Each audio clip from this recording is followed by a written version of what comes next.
Alright, today's August 2nd, 2011, and here's a video about an exercise where the National Guard and civilians are practicing for rescuing people from the waters. What they're doing is the process of transporting a person from the water to a boat, and from the boat to a vehicle that can then drive into the water where the boat's at and then transfer them to land. It says they have 120 guardsmen at all times, round the clock, 24/7.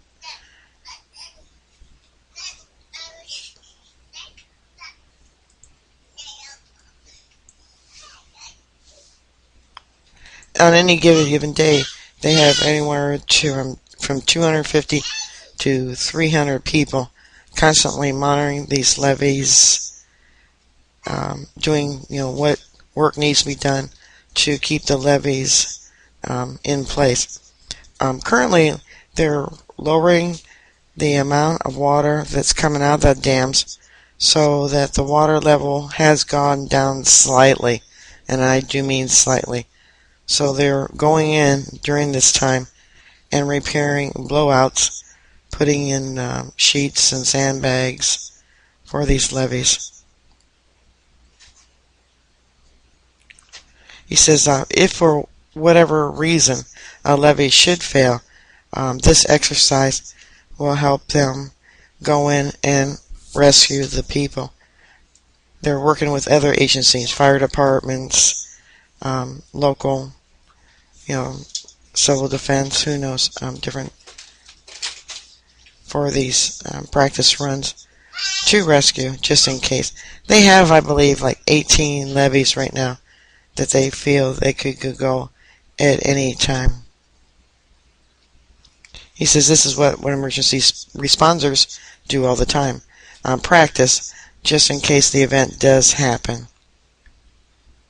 Keeps them effective, on their toes, and alert.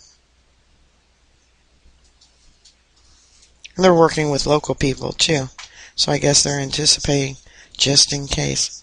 Alright, bookmark our site. I'll keep you up to date. Stay safe, and God bless.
Staff Sergeant Paul Henry walks along the top of a section of the levee in Fort Pierre.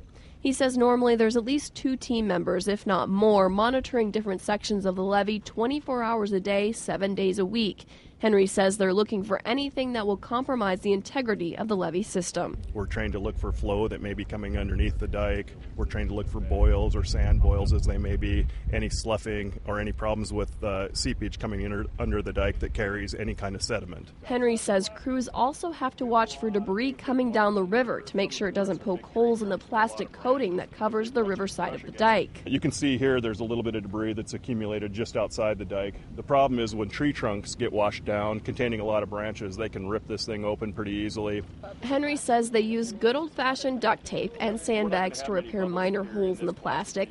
He says they also monitor sewer drains, which have caused some problems over the past few days. The problem with the storm sewer drain is once the river level went up, of course the higher water pressure forced water out into the dry side of the dike. So that had to be sealed, and they used a rather ingenious method of sealing it. They actually put an inflatable device inside the storm drain on the riverside and added air pressure to that to make a complete seal and seal off that storm drain so the water could no longer come through to the dry side of the dike. Henry says crews don't just monitor from on top of the dike.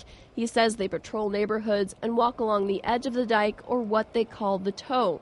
Henry walks down to one area they've been closely monitoring. And if you look at it, you can see that it's wet. It's got some moisture coming through here. That in itself isn't too unusual because it's obviously holding back a lot of Missouri River.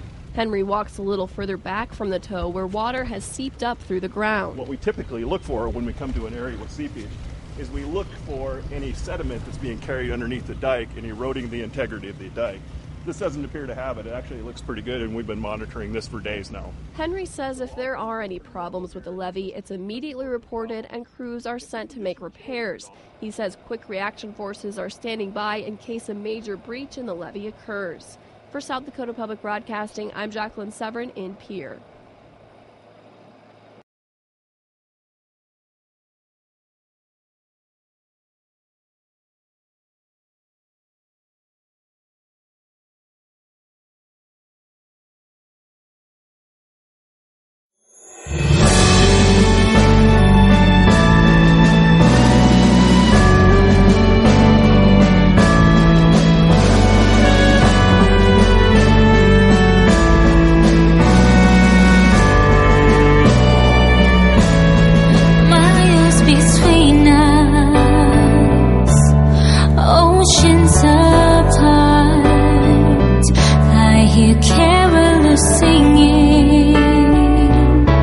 It's just not Christmas to my heart.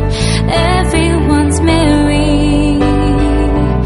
Children wait for midnight. They know Santa is coming, but he won't bring me you tonight. All the presents all wrapped so lovely. Some have your name. It's not the way that I wish it would be. It's just not the same without you. Without you, it's just not Christmas without you. So we're not together on this winter